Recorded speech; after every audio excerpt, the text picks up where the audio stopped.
back to another TinkerCrate review video. Today we're reviewing a motor-powered maze. That's right, we got the motor-powered maze here. We're going to show you how we built it, and like all TinkerCrates comes with instructions and an educational booklet about circuits and mazes. Let's see how we did it. And here's the motor-powered maze, putting it together. So this is the base, and we had to fold up the sides, so I think it just stands up. Yep, just make it a little bit more reinforced to stand up. You can see down at the bottom, that's where we're going to attach the battery pack with the sticky foam. There we are, putting that thing in there. And then you roll that forward, I believe. Yep. Sticky foam going in. Battery pack attached. Yep. Wires now connecting up to the gear, motor, the drive. Ball, yeah. Yep, the gear drive, motor box. And then I think we're wiring it together. So they've got this great connectors to connect the wires. And then we make sure that the gear comes through the front of the box. And we attach the center part of the maze. Right? That's where you're trying to get the little ball in the maze. Right into that little cup. We get some spacers and stickies, and we stuck the back of the maze on, right? Then we had to start putting together the controller. So they had this very cool squishy foam that we would put into a little box. And they've got some little sticky foams at the bottom there to put the switches in. And we're going to connect the switches up now and test them out. Make sure that we wired it up correctly. Yep, one goes one way, one goes the other way. We got it working. Look at that. So once the switches were put together, to put them into the controller box. So it's easier to use them, right? Yeah.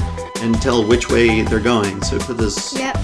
So now we put on a rubber band and connected a thing that shows which way it goes, and when you push down, it also pushes down on the electronic thingies that make it turn. That's right, the switches.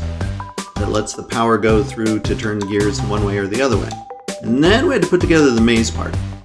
This was a little tricky. I had to hold down the clear plastic onto a pattern and then try and put the sticky purple foam right along the pattern, exactly, and space it out perfectly so that the little ball wouldn't get stuck in the maze. Okay? And then once you do that, you put a clear plastic cover on the front and connect it up with the brads. So there's a ball stuck in the middle, and you get to try and spin it. You can't have the ball go up because gravity's pulling it down. Yep. But finally learning, that's how we use it. We got to use gravity to our advantage. Oh, there we go. In one ring, up in another. Gonna get it. Gonna be close. No, not the other way. Go, go, go. Not the other way. Oh, in. Almost. Almost. Now what? Almost into the center cup. Almost. Can we do it? Oh no, outside. Oh no, out another ring. Oh no, we're all the way back out. And so that's how we put together the motor-powered maze. What did you like about the motor-powered maze, Rylan? That it was actually cool, and there was more spaces. There's like a lot of spaces to go. That's right. It's a very windy path to get the little ball into the center of the maze. Yeah, so like if you're going on one side, there's so many holes that you could accidentally go in a different one. Right. It's a very tricky maze. Kind of fun to do. How about you, Reed? What do you think? I really liked it. On how to set it up, like with all the like wires and stuff, and how one button moves the whole circle maze. So I thought this one was pretty cool. This one was pretty simple to put together. All the background, the little box, the holder, and the gear thing, and the wiring. What took a while is putting the maze together and making sure it was spaced out correctly so that the ball didn't get stuck in the maze. So we had to do a little bit of tweaking on that. Every now and then. But it's actually fun now that it's built. We can kind of play the maze every now and then, and we do.